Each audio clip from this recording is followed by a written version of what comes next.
네, 안녕하십니까. 더운 서울시의 박찬웅입니다. 어떻게 추석 연휴 잘 보내고 계십니까?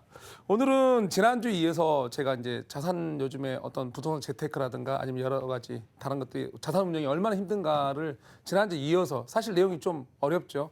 지난주 첫 주 방송하고 이제 어떤 분이 어렵다라고 말씀하셨어요. 사실 이 투자가 어렵다. 근데 투자가 어려우니까 당연히 내용 분석도 상당히 어렵습니다. 근데 지난주에 말씀드린 것처럼 이제 뭐 매번 이 단기적으로 대응하기에는 너무 시장의 변화가 많아서 결론은 이제 장기적 대응 방향 저희가 말씀드렸듯이 바다를 항해할 때 나침반 방향이 중요하고 태풍은 피하는 게 피할 수 있지만 저희가 이제 방향을 꼭 잘 갖고 가야 되니까 그래서 방향 잡는 법 또 방향을 어떻게 체크하게 되는지 이걸 하는 건데요. 우선 지난주에서 이제 오늘 좀 복습 살짝 뭐 지난주 했던 거 몇 가지 하고 그다음에 이어서 해보겠습니다. 오늘 다 마무리해야 되는데 오늘 또 뭐 워낙 내용이 어렵고 약간 많다 보니까 좀 늦으면 제가 또 다음 주에 이어서 해보겠습니다. 우선 지난주에 잠깐 얘기했던 거 잠깐 풀어보겠습니다. 투자가 어렵다. 첫째는 이제 변화 시대, 변화 요인이 너무 많죠. 예전처럼 단순하게 돈 있는 사람이 투자하고 안 하고 이 차이가 아니고 또 금융 상품 발달하고 또 예전처럼 전혀 관계없는 보였던 우리가 뭐 고령화니 양극화니 어떤 사회적 다른 이슈가 저희 이제 부동산 재테크 시장에 다가오면서 뭐 예를 들면 상가 같은 거 더 심하죠. 상가 같은 경우에 예전에 이제 상가란 게 이제 물건을 파는 곳이잖아요. 그런데 이제 예전 다르게 인터넷이 핸드폰이 발달하면서 우리 스마트폰 또는 인터넷 발달하면서 그곳에 이제 매장이 생기기 시작했죠. 물건을 저장하는 창고는 밖에 필요하지만 홍보하고 물건 파는 곳은 온라인 안에 있죠. 실제 가상 공간인데. 자, 그러다 보니까 상가들 매출이 되게 뚝뚝 떨어졌죠. 그런 식으로 변화 요인이 되게 많아졌다는 거죠. 두 번째는 뭐였냐면 속도의 시대. 너무 빠르죠. 엄청납니다. 뭐 이번에 예를 들면 제가 2주 전에 그 가계부채 대책에서 원금 상환 얘기를 했습니다. 자, 원금 상환 구조가 한 번에 딱 그 분석을 때 해보니까 방송 보신 분들 알겠지만 어떻게 됐죠? 예, 대부분의 월세 물건, 즉 대출을 끼고 하는 월세 물건 특성상 이 원금 상환을 가게 되면 이 우리가 말하는 수익률, 이 숫자 싸움 이거는 의미가 없어지고 실제로 내 손에 들어오는 수용액 이게 너무 작아지면 어떻게 되죠? 우리나라 렌탈 문화 같은 경우는 월세를 받아서 주인이 이제 나중에 새로 월세입자 들어오면 또 도배장판 해주는데 실제 수령액이 작기 때문에 의미 없는 물건 되는 게 너무나 많아졌죠. 그래서 변화 속도가 너무 빨라요. 그다음에 이제 보시면 융합의 시대. 아까 저기 처음에 시작했던 대로 모든 이제 부동산 예전처럼 부동산 뭐 할 때 저희가 부동산만 요인 갖고 분석할 수 있는 시대가 이미 지났죠. 저희가 대외 경기, 미국 금리를 왜 걱정하죠? 부동산 얘기하는 분들이 미국 금리 얘기하는 게 사실은 과거 20년 전에는 의미가 없는 얘기였거든요. 자, 그렇듯이 융합이 됐고 제일 이제 중요한 건 종속의 시대, 자본의 종속, 즉 큰 돈들. 요즘에 사실 뭐 국민연금부터 시작해 많은 분들이 큰 돈들이 투자할 곳을 못 찾아서 헤매고 있죠. 그러면서 저희가 갖고 있는 시장이 들어오기 시작하죠. 그래서 이제 이런 얘기 이제 방향 잡았고 여기서 이제 나가는 사례들 풀었죠. 제가 그래서 이제 그 다음에 이제 제가 잠깐 사례 든 게 하나 예를 들면 이런 식이었죠. 생각지 못한 변화가 시장을 바꾼다. 꼭 이제 하고 싶은 얘기 중에 하나였는데 다시 한번 얘기 드릴게요. 예전에 돈이 있는 자 없는 자 이게 무슨 얘기죠? 저희가 이제 예전에 저희 아버님 세대죠. 집을 살 때 돈이 있던지 없던지. 즉 돈이 있는 분은 집을 사서 자기가 뭐 임대를 놓던지 살았고 돈이 없는 분은 다 임대를 임대로 들어가서 살았죠. 전세. 그런데 이제 그게 어떻게 됐죠? 돈을 빌릴 수 있는 자 저희 세대 얘기죠. 자, 은행에 큰 돈들이 뭉쳐있기 시작했죠. 자, 그래서 저희한테 돈을 빌려주기 시작했어요. 그래서 집을 살 때 대출이랑 담보대출이라는 게 발달하기 시작합니다. 그래서 그게 이제 또 이제 돈을 빌릴 수 있는 자와 없는 자의 성격이 나눠졌죠. 그래서 지금까지는 이 상태예요. 이 상태에서 되니까 어떤 게 발달했냐면 대출이 발달했고 저희가 이 상태니까 뭘 걱정하냐면 미국의 금리 인상을 걱정하게 되는 거죠. 만약에 과거 빚 없이 이제 돈만 주고 집을 샀어요. 빚 없이. 자, 은행 대출 없이. 자, 금리 이자가 없겠죠. 자, 은행 대출 없이 제가 전세 끼고 집을 샀어요. 당연히 미국 금리가 인상이 되든 안 되든 걱정하는 거 상관이 없죠. 근데 이게 걱정이 되는 이유는 지금의 상황이 돈을 빌려서 어디서? 은행으로부터. 예, 대출 상품이 발달하면서 이렇게 된 거죠. 이제 더 나가서 이제 뭐 하겠다는 거죠? 자, 이거죠. 돈을 상환할 수 있는 자, 상환할 수 없는 자, 즉 상환 기준을 보겠다는 거죠. 좀 더 이제 상품이 더 복잡해지고 더 나아지는 것처럼 보여요. 미국식 자본주의, 미국식 뭐 모기지 상품이 만들어지는 구조인데 이게 발달한 과정을 가면서 자, 당연히 여기보다는 더 복잡해지겠죠. 시장이 영향을 받게 되죠. 그래서 이번 이제 원금 상환 구조가 되면 저희가 반전세든 뭐든 이제 월 상품이 많아졌는데 재밌는 건 사실은 이제 반전세는 그나마 낫죠. 근데 대출을 끼고 월세 상품 드는 분들, 특히나 조그만 규모에 복잡해졌죠. 왜? 대출 때문에 원금 상환하다 보면 실제 손에 떨어진 돈이 작아져요. 그러니까 이게 다른 시장을 만들게 돼 있는 거거든요. 그래서 이런 식으로 생각지 못한 변화가 시장을 변화시키는데 갑자기 곧바로 대응하기가 너무나 힘들죠. 대응하기 힘드니까 결론은 이제 장기적 이슈를 광학 잡아보자 이거거든요. 그래서 우선 이런 식으로 이제 1%인데요. 오늘 이제 이어서 지난주 이어서 이 이야기들에 이어서 한번 이제 나가보겠습니다. 보시면 이제 2부인데요. 그래서 장기 투자 방향입니다. 지난주에 얘기했던 저런 방향들을 위해 추가적으로 이제 다른 걸 얘기할 건데요. 오늘의 종속 얘기를 좀 해볼까 합니다. 무슨 말이냐면 자 부동산 금융이 종속되다. 요즘에 부동산 아까 말씀드려 보셨듯이 부동산을 하시면서 대출이나 어떤 빚을 꾸고 이렇게 은행을 가져와서 이제 사업 그 매입을 하게 되죠. 또는 전세 상품도 마찬가지죠. 전세 자금 대출이 되게 많이 나가 있죠. 즉 부동산이 어떤 식으로 가든 간에 금융에 종속된 형태를 가지게 돼서 이 금융이 흔들리면 같이 흔들리는 상황을 합니다. 그래서 우리가 미국 금리 문제 걱정하는 게 이런 이유거든요.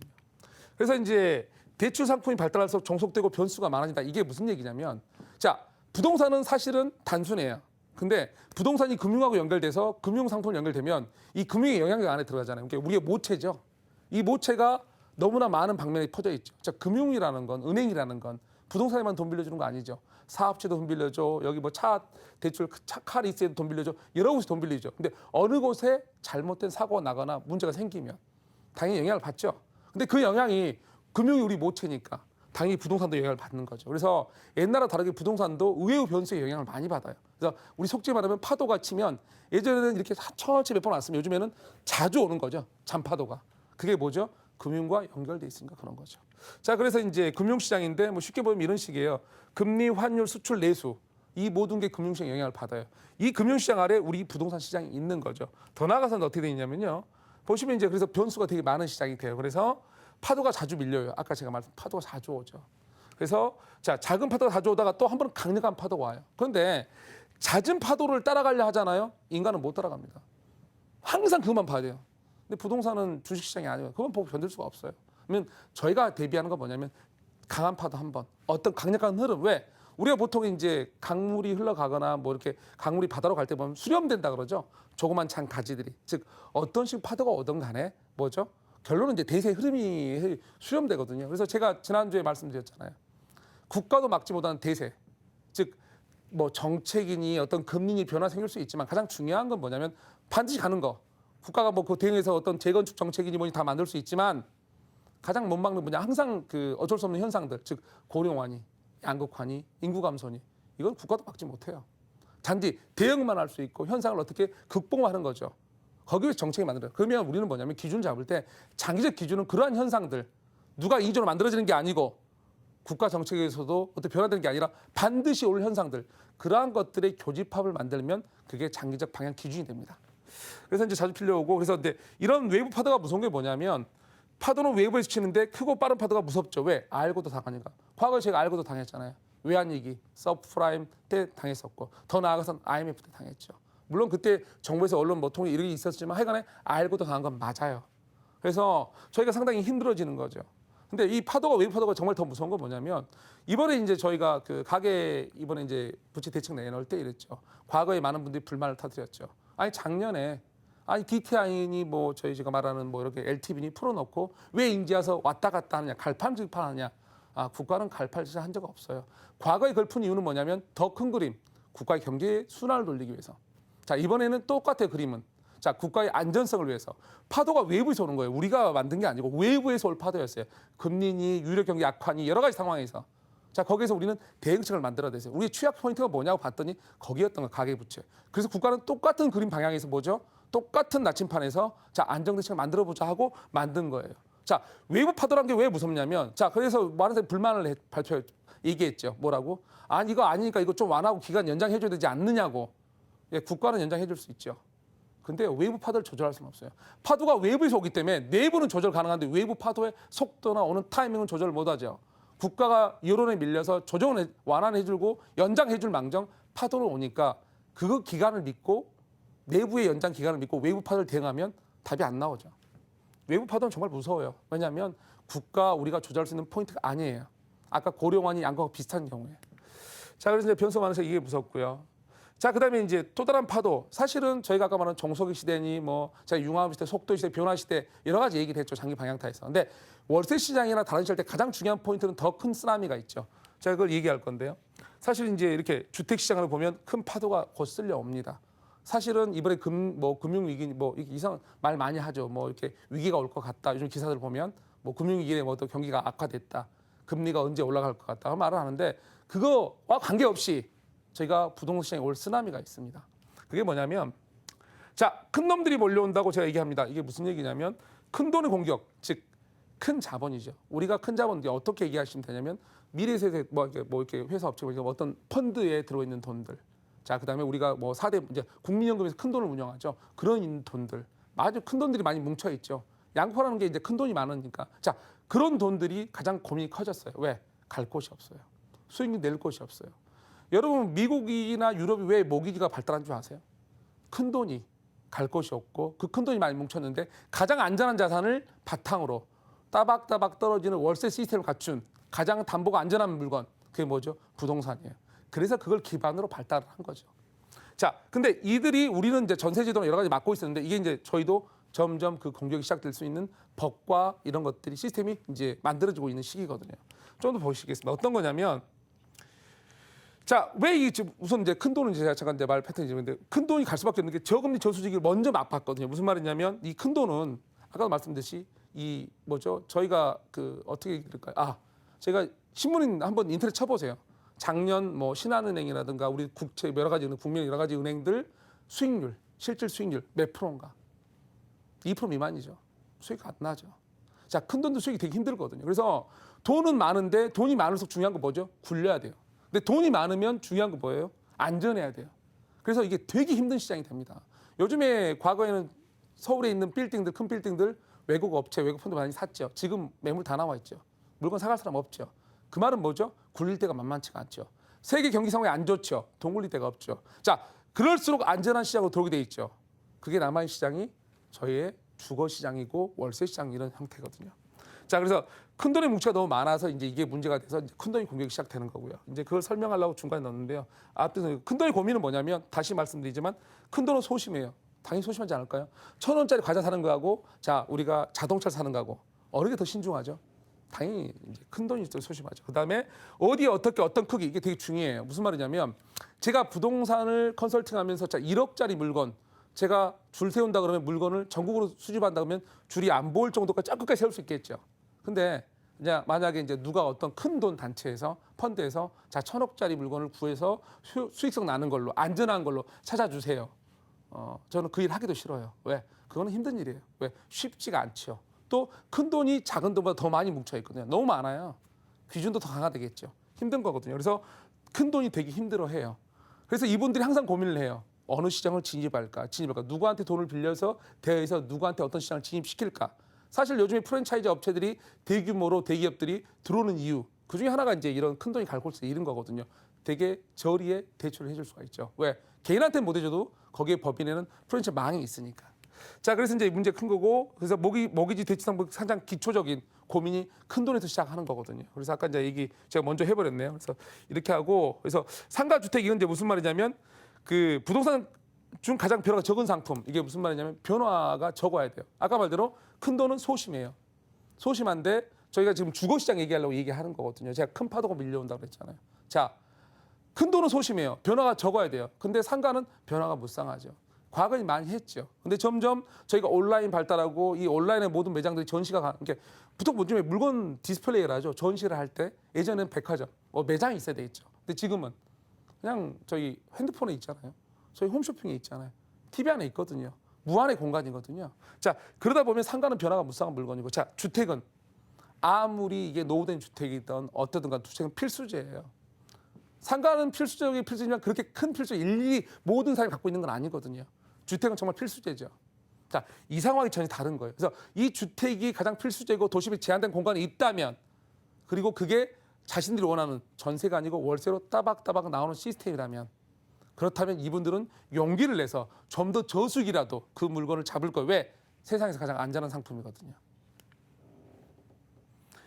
자, 그래서 큰 돈은 되게 무슨 말이냐면 자, 그렇게 큰 돈이 모이는데 큰 돈이 생각을 해보세요. 1억짜리를 나누어서 1,000억을 굴리는데 1억, 1,000개짜리 물건을 살 수 있냐? 너무 일이 많죠. 힘들어요. 그리고 큰 돈은 또 문제가 뭐냐면 아무한테 대여할 수가 없어요. 큰 돈은 소심하다니까요. 좀 더 믿을 수 있는 사람, 아니면 믿을 수 있는 뭔가 그룹적인 거. 그래서 자연스럽게 대규모 사업자, 법인, 큰 기업한테 가는 구조가 만들어집니다.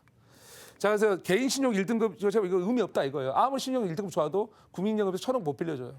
절대 못 빌려줍니다. 모르겠습니다. 저기 뭐 그룹들 회장님 모르겠지만 일반적인 불가능합니다. 자, 그런데 자, 신용이 아닌 실질적으로 안전한 상품과 구조가 필요하게 되죠. 그게 이제 저희가 아까 말한 앞으로 올 파도예요. 그걸 위해서 국가가 준비한 게 있죠. 보실까요? 자, 부동산 투자회사법. 저희가 부투법이라 약자로 부릅니다.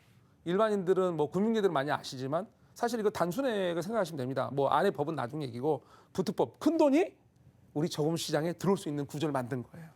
보통 이제 여러분 이 부동산은 필수제고 이렇게 어떤 그 우리가 감정상 역작용 있잖아요. 필수제니까 너무 오르면 안 된다는 또 어떤 건 재테크처럼 되죠. 어쨌든 간에 큰 돈이 들어오는 걸 반기진 않아요. 근데 거기다 길을 기본적으로 닦은 법이에요.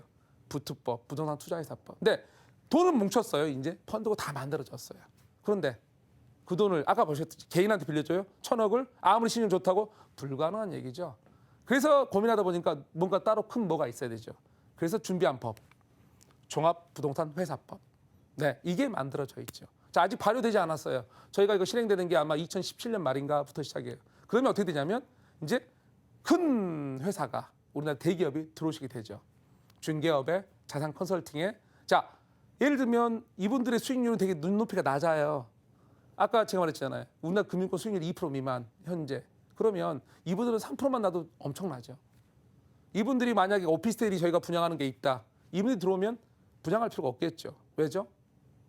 아니 그 분양이 광고 수수료니 이런 걸 다 빼고 그냥 자체로 운영하면 되죠. 그러면 수익률이 엄청나게 올라가겠죠. 또 이들은 땅값 비싸도 이들은 가능하죠. 왜죠? 워낙 돈이 많으니까 수익 자체가 낮아요. 더 나아가서는 이분들이 어떤 이제 이렇게 임대만 할까요? 종합부동산 회사법은 뭐냐면 여러 가지 할 수 있는 법을 문을 열어놓은 거예요. 금융부터 컨설팅, 보험 여러 가지 다. 자, 이분들이 들어오면 자 일반 개인들이 할 수 있는 뭘까요? 일본이요. 이번에 그 마스터 리즈 구조, 즉 임대주택들 구조를 많이 보면 보통 이런 게 되게 많아요. 집주인이 자기 땅이 있어도 집을 안 지어요. 왜? 자기가 은행에서 대출을 빌려서 집을 짓다 보면 리스크가 커요. 이자도 높아요. 그냥 그렇게 하느니 30년 계약을 하고 그냥 대기업이 줘요. 그러면 대기업에서 빌리면 어떻게 될까요? 개인보다 금리가 싸겠죠. 대기업은 여러 곳에 있으니까 물량이 여러 곳이겠죠. 대기업은 자 이런 임대업 말고도 여러 가지를 할 수가 있죠. 컨설팅도 여러 가지. 그러면 어떻게 되냐면 수익 구조가 다르죠. 즉 개인한테는 레드오션인데 대기업에겐 뛰어들자마자 블루오션. 아주 환상의 땅 짓고 헤엄치기죠. 자, 그 시장이 만드는 게 이 두 가지 법이에요. 자, 그런 시기가 오면 여러분이 할 수 있는 거요? 쉽지가 않습니다. 물건이 쉽지가 않아요. 왜? 많이 없죠. 그때부터 발달하는 게 간접 투자 상품. 그래서 리츠니 펀드 여러 가지 1, 2%대, 4, 5%대가 아니고요. 안정적이지만 되게 낮은 수익률의 상품이 만들기 시작하죠. 지금 사실은 미국 금리 인상이 여러 가지 요인이 있지만 가장 무서운 건 이것들이에요. 이게 사실은 저희 나라 전세제도에 의해서 막아지고 있었던 경향이 되게 강한데 점점 월세상이 강해지기 시작했죠. 이분들이 나설 시기가 된 거예요. 이분들이 들어올 시기에 어떤 환경이 조성이 된 거죠. 더 나아가서 원금 상환구죠. 자, 원금 상환하니까 개인한테는 대출 받아봤자 손에 떨어진 돈이 얼마 없죠. 이분들은 대출 안 받죠. 원래 자체가 펀드니까. 대단한 수익률의 시장을 독식할 수 있는 구조의 상품들입니다. 법이에요. 환경이. 그게 곧 와요.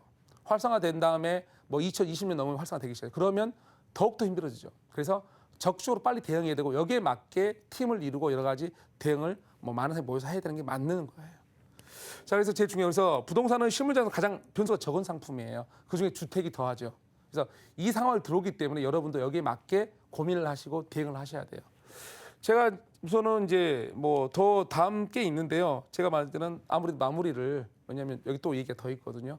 뭐 아무래도 3주 걸쳐서 하는 게 맞는 것 같아요. 왜냐하면 내용이 어려워요. 그래서 다음 주에도 또 1부, 2부 복습을 하고 3부 나가는 걸 하고 오늘은 이 정도에서 제가 강의를 마칠게요. 네, 감사합니다.